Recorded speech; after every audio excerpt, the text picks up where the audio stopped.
जहाँ से ब्राह्मण वापस मुड़ा था, आज भी अगर आप सुखताल जाएं, जहाँ सुखदेव जी महाराज ने राजा परीक्षित को कथा सुनाई थी, तब जगन्नाथ जहाँ आया था इस ब्राह्मण की परीक्षा लेने के लिए, और ब्राह्मण जहाँ से वापस मुड़ा उस गाँव का नाम है मोड़ना। आज भी उस गाँव का नाम मोड़ना, वहाँ से मुड़ गया था ब्राह्मण, वापिस चला। हाँ होएगी, पत्ती मंगाई के बुलाया हो, सामान में होएगी। जरा सा लोभ बस वाम भरमा दिया।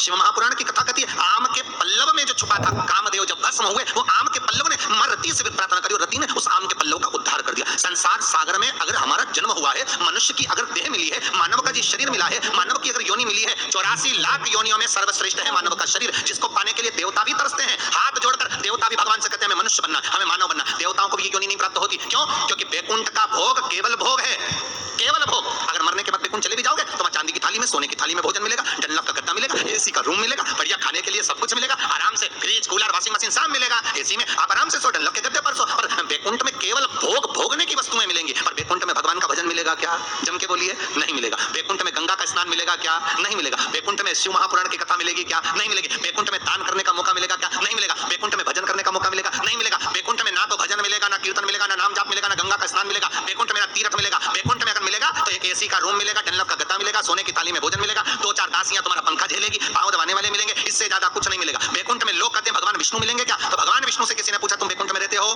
भगवान विष्णु कहने लगे मुझे तो फुर्सत ही नहीं, जहां कथा होती मैं तो वहां चले जाता।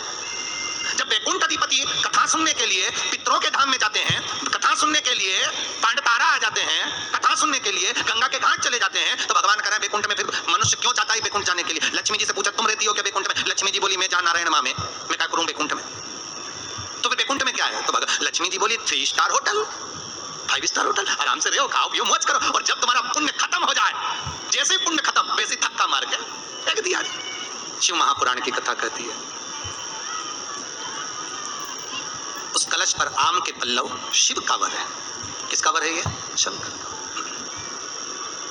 11 आम के जो पत्ते जिस डाली में लगे होते हैं, वो डाली कोमल सी डाली, 11 टुकड़े महाराज एक कच्चे सूत से लपेटकर 11 बार, उसका भाग जब उसको लपेट लोगे इस तरह से इकट्ठा करके, आगे का जो भाग है 11 बार कच्चा सूत लपेटने के बाद जो भाग पीछे का आगे का कोई भी हो, उसको शहद में डुबाकर शिव जी को समर्पित कर दो। किस जगह पर रखना है? अशोक सुंदरी वाली जगह। अशोक सुंदरी की जगह जानते हो आप लोग, पहले भी आपको बताया है, आज फिर आपको वर्णन कर दें।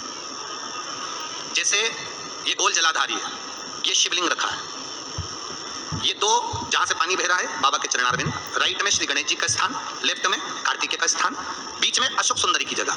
शंकर भगवान की 6 लड़कियां हैं। भगवान शंकर के 13 बच्चे हैं, 13 बच्चों में से 6 लड़कियां, उस 6 लड़कियों में से एक लड़की का स्थान, भगवान शंकर की एक बेटी का स्थान, अशोक सुंदरी का स्थान सामने पद्म पुराण में स्पष्ट किया, ये स्थान अशोक सुंदरी का। शंकर भगवान की जलाधारी में पार्वती जी का हस्तकमल, ऊपर से जो एक एक बूंद पानी गिरता है, ये शंकर भगवान की 5 लड़कियों का स्थान है, जया, विषहरा, शामरीबारी, दौतली और देव। शंकर भगवान की 5 लड़कियां भगवान शंकर के मस्तक पे जल की धार गिरा रही हैं।